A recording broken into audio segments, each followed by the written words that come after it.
My aim is to really send you away thinking about how you're going to deal with the new operating system, the new ways we design apps, the new ways we interface with them. The future really is different. Computers are changing the way they look, the way we interact with them. So I just wanted to show a few devices. That's a computer. To me, that actually looks like a fairly traditional computer. You think, it's a keyboard and a monitor and a mouse. It's actually one of Dell's new all-in-ones, so that's touch. So I can interact with that using a whole raft of different user interface metaphors if I want to. That one you'll all recognize, that's a Surface. So that's tablet, that's touch first. What about that though? An 80-inch touchscreen. Now we have monitors and screens around the Black Marble offices that we use as information radiators, and some of those are touch-enabled. One of them is Kinect-enabled, and you see us prancing around in front of the screen trying to do crazy things with it.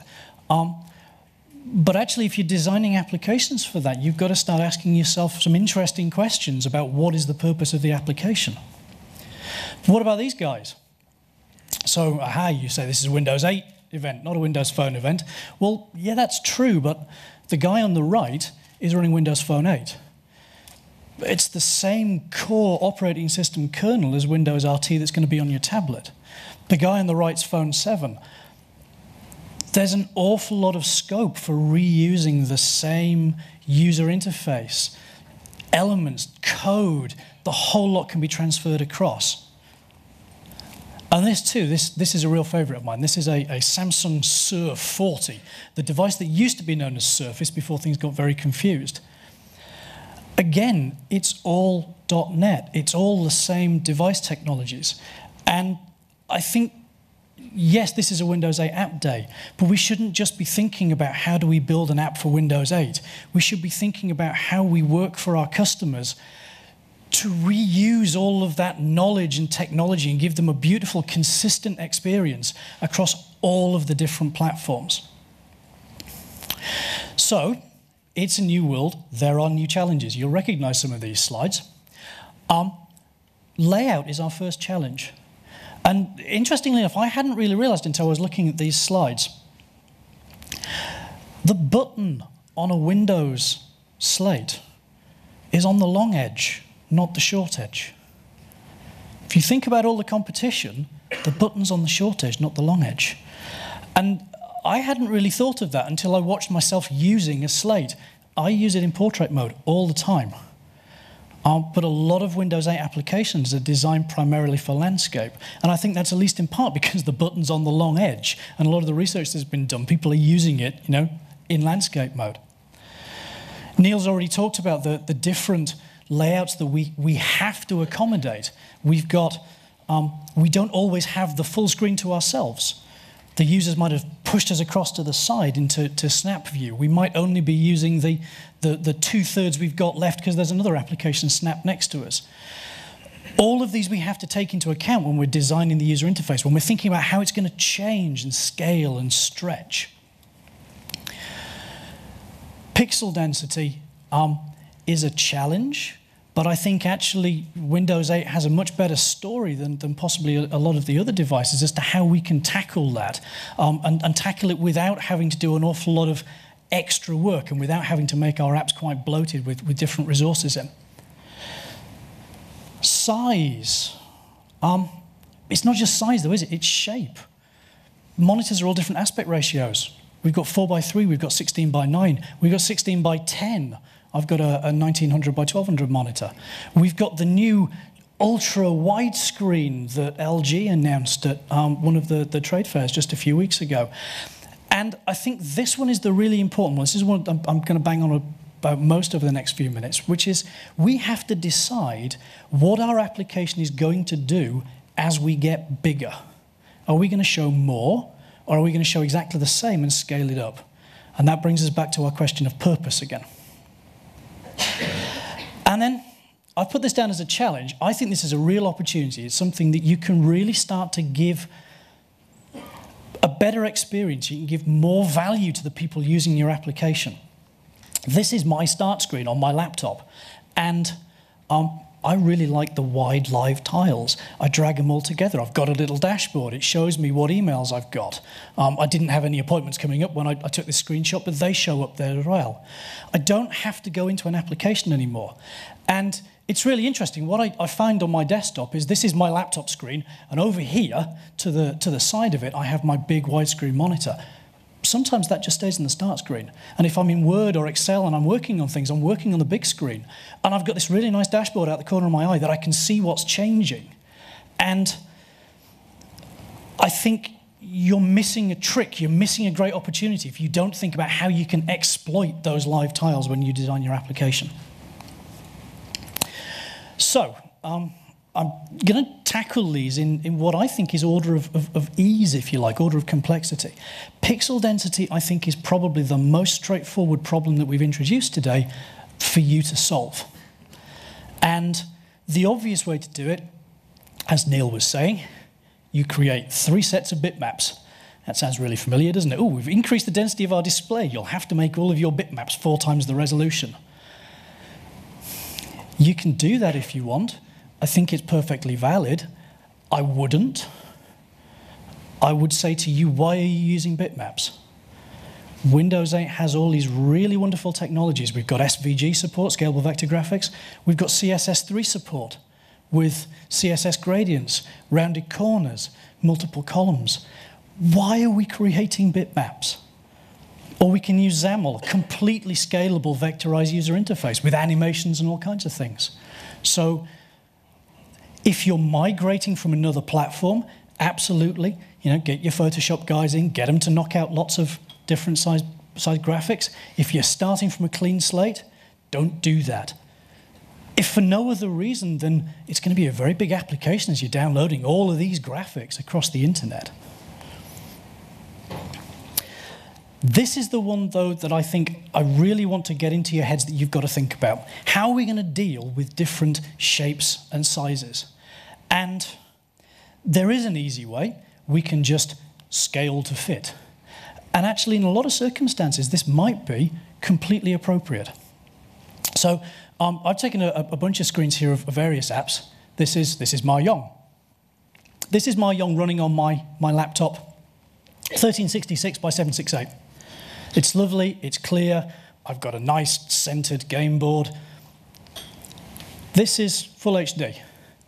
For those of you who didn't notice the change, here you go, the text got smaller.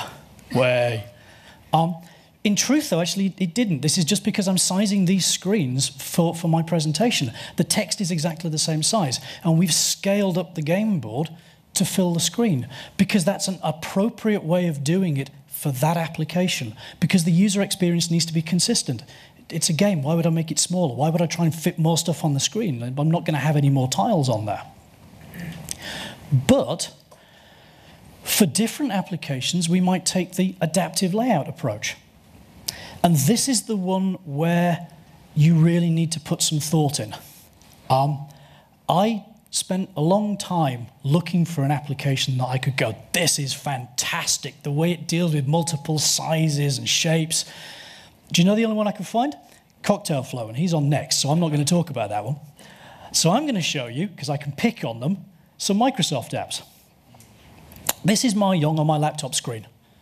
It's really nice. It makes good use of the screen.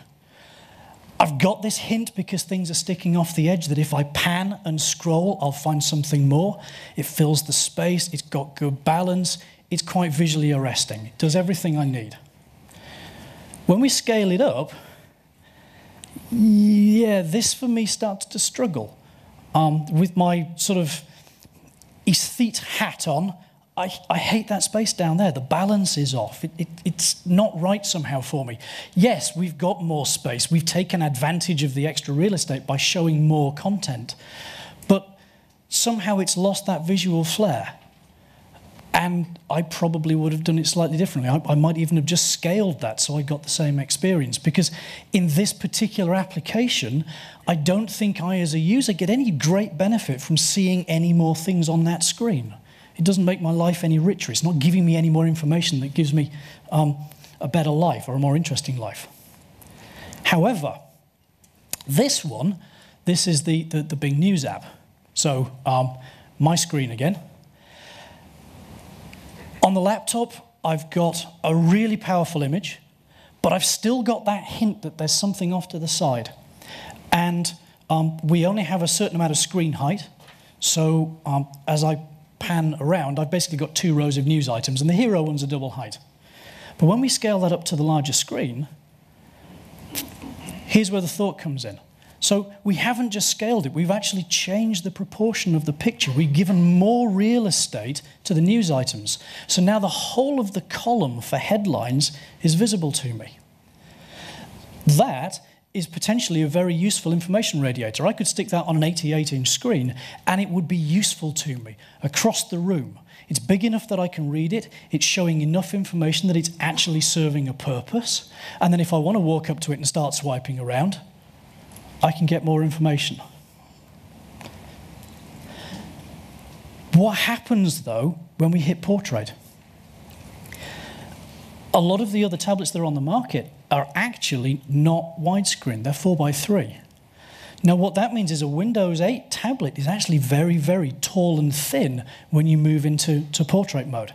So my young tackles this with kind of mixed results, really, again. So, you know, for the game view, absolutely bang on. We've done the obvious scale, the main part of our information, make sure it fits, make sure I get the whole rich game experience. And we've made sure the background is stretched and shaped accordingly so that it fills the screen. But again, the portrait view for the main game menu, for me, that loses something. The balance is off again.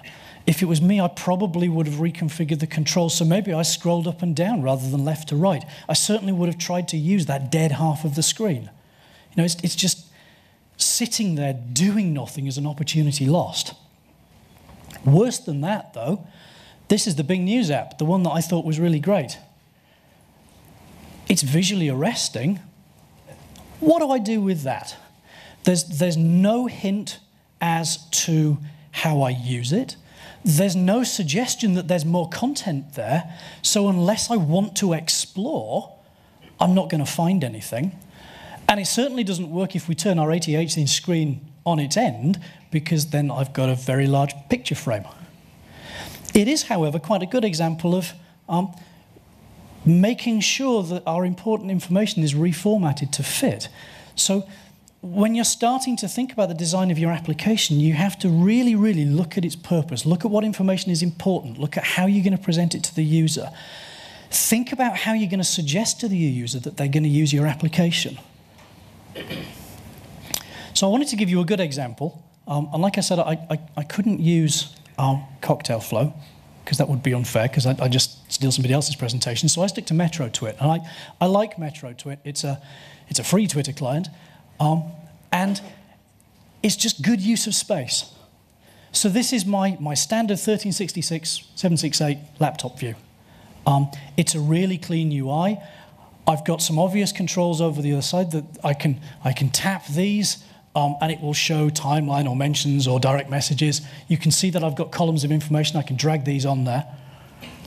It's showing a good amount of information.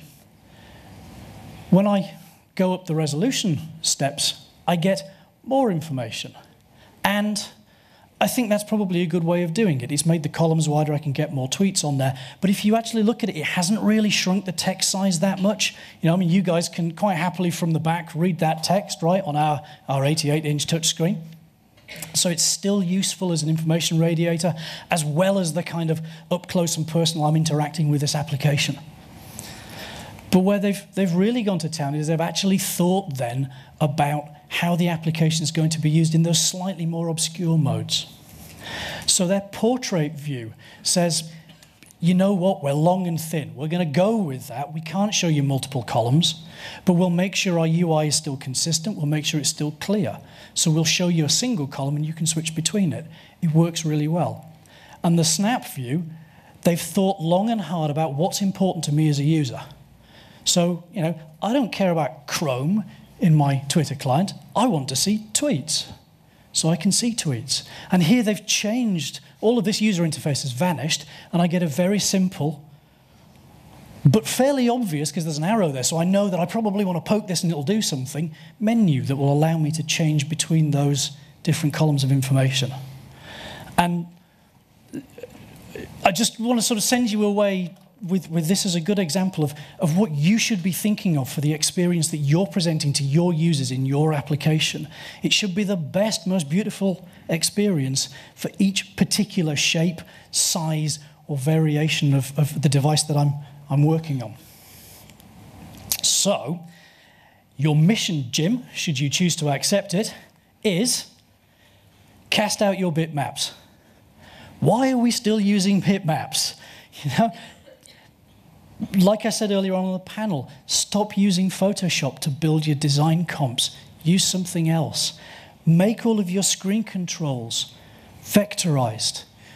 If you're coming at this from the HTML5 CSS route, don't use bitmaps for backgrounds on controls. Use CSS gradients. Use the tools that are available to you to do it more efficiently. You're going to end up with an application that's smaller, leaner, faster, quicker to download from the App Store, easier to update, certainly easier to scale across all of the different devices that we're talking about. You're set for the future because you've retooled and changed how you're going to deliver these things now when you've got the opportunity to, when you can cast off all of your legacy baggage. The second thing that you've got to go away and think about is it's all about purpose. What's your application going to do?